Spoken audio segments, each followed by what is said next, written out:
Hello everybody, welcome to another episode from Laura the Love Coach. So today I'm going to talk about the no contact rule again. So I got a few questions on exactly what to do for no contact. Some people think that you should contact some of the times, and other people think, well, on their birthday you should contact them and everything. The no contact rule means exactly what it sounds like. Complete and utter no contact. Just completely stop in contact with that person, because you gotta let that person have a little time to miss you.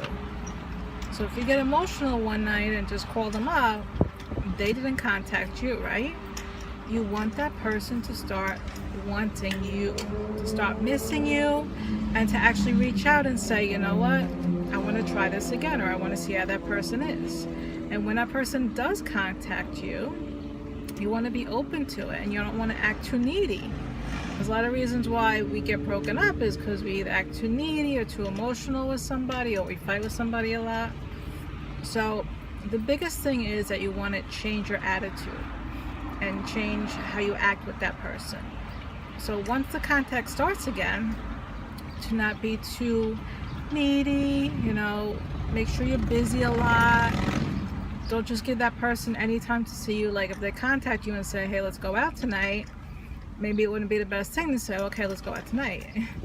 It would be better to look for another time when you're both not busy, and to not show that person, hey, you're just sitting around waiting for him or her. So if the contact starts again, or when the contact starts again, because it will, if they're really into you, it will start again. If they really have any kind of feelings left over for you, they will decide to contact you again. So when it happens, don't act like you've just been waiting around for this person to contact you.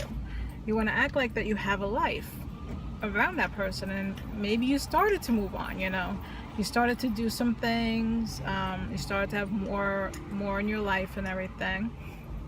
But the biggest thing is to change your attitude and change.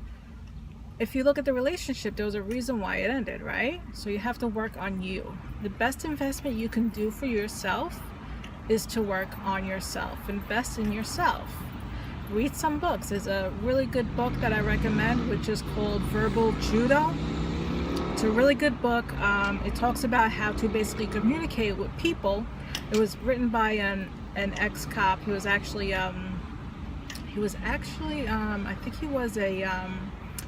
was a college teacher. He taught college, and then he stopped because he didn't feel like it was his calling. So he went in police work, and he also had a black belt in, I think it was judo and taekwondo.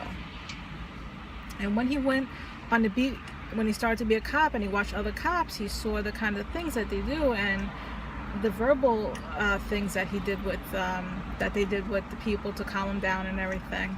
And it's a really good book. I've actually listened to an Audible. Audible is a great thing to do especially if you have a long commute. I have a long commute in the morning and at night, so I listen to books on tape. So Audible is definitely a good way to go. If you don't have time to read books, you can listen to books, which is really good. And I've listened to the book probably about 4 or 5 times right now, because I really want to get everything in my head. And it really helps you. Like he talks about he actually gives you specific examples and specific things to say to somebody, like being in a relationship, things to say instead of getting into an argument with somebody. Like a few of the things that he talks about is not saying absolutes, not saying always or never when you're confronting someone. Don't say you always do this or you never do that, because first of all, they're going to come back at you as well. I don't always do that, or I don't never do this. So you don't want to use those absolutes in a relationship when you're talking to somebody. So getting back to no contact, if your ex broke up with you and you want them back, go no contact. Get off their radar. Don't try to bump into them accidentally, right? Some people, we always want to say, oh, just go by where I know they might be and I'll bump into them accidentally, right? Because then they don't feel like you're out of their life. But suddenly, if you start going completely no contact, you don't bump into them, you don't call them, you don't text them, you don't see each other, then all of a sudden they're like, well, maybe I really lost this person, and maybe this person was really good for me. and maybe it was a mistake that I ended the relationship. Let me just call them and say hi, see how she's doing. She hasn't called me, texted me, or anything like this. I'm wondering what's going on. So the no contact rule does work if you use it correctly. If you really go completely no contact, it will work. And it will, if there is any kind of feelings for you. So you have to look at this too. A lot of people say, well, some people might say, well, the no contact rule didn't work. It's because they didn't really have those feelings for you. So you want to make sure that they still have those feelings for you. And that way you'll know that the contact rule really worked. So if they still have feelings for you, they will come looking for you. They will call you or text you, or maybe try to bump into you accidentally. So you might see them one day somewhere that you always go, and it might not be completely an accident. They might have actually bumped into you on purpose. So that's a good thing. And look at that opportunity to get together. Hey, let's get together one night. Let's go out one night. I got Thursday and Friday I'm off. So, do any of those days work for you? Okay, cool. Let's make a date. And make sure when you're on that date, don't bring up things of the past. Try to look for the future. Have a nice conversation. Don't get annoyed at them. Don't start badgering them or anything like that, okay? You want to be happy in your relationships. You don't want to fight with people all the time. A lot of people fight all the time. And it's not healthy. That relationship's not going to last if you're always fighting with that person. Talk to them. Learn how to communicate with other people. That's the best thing you can do for yourself. Because most relationships don't work because of communication. Because there is a problem with communication, and usually one of the person is like more needy than the other person. They're very clingy. They make that person their whole world. So that happens a lot as well. So definitely learn how to communicate. That is the best thing you can do. And to go no contact. If your ex is gone, fill in that time. The time that you're doing no contact, fill in that time to work on yourself.